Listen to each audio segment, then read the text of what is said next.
ఇలా మీ జీడీ ఎంట్రీలో కరీంనగర్ 1 టౌన్లో అశోక్ అనే వ్యక్తి కానిస్టేబుల్గా పనిచేస్తూ ఉన్నాడు.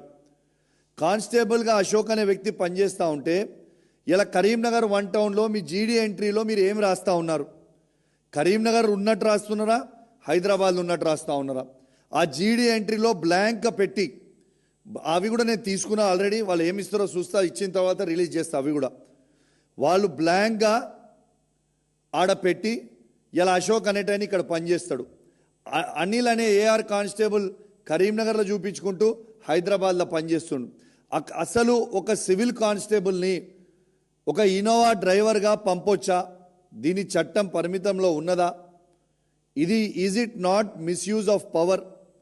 ఒక ప్రైవేట్ సివిలియన్ కోసం ఒక గవర్నమెంట్ ఇన్నోవా కార్ పెట్టడం ఏంది? 2 కానిస్టేబుల్ని అఫీషియల్గా అలాట్ చేయడం ఏంటిది? వాళ్ళు రోజు పొద్దున వాళ్ళని ప్రైవేట్ వ్యక్తిని తీసుకొని నిమ్స్ హాస్పిటల్కి పోవడం ఏంటిది? అసలు కరీంనగర్కి అలాట్ అయిన ఇన్నోవా అసలు హైదరాబాద్లో ఎందుకు ఉంది? దీనికి ఎవరు బాధ్యులు? నేను ఇప్పుడు కూడా డీజీపీ గారు చెప్తా ఉన్నా, ఆ వెహికల్ ఇప్పుడు కూడా మీ సువిధాలోనే ఉంది. ఇప్పుడు నేను ప్రెస్ మీట్ పెట్టినాక అది వాపస్ చెప్పించుకుంటే నాకు తెలియదు, ఇప్పుడు కూడా సువిధాలో ఉంది. రైట్ నౌ నేను మాట్లాడుతున్న ప్రెస్ మీట్లో కూడా అక్కడనే ఉంది. అక్కడ సీజ్ చేయండి బండిని మీరు ఇమీడియట్గా. అసలు is it not misuse of power?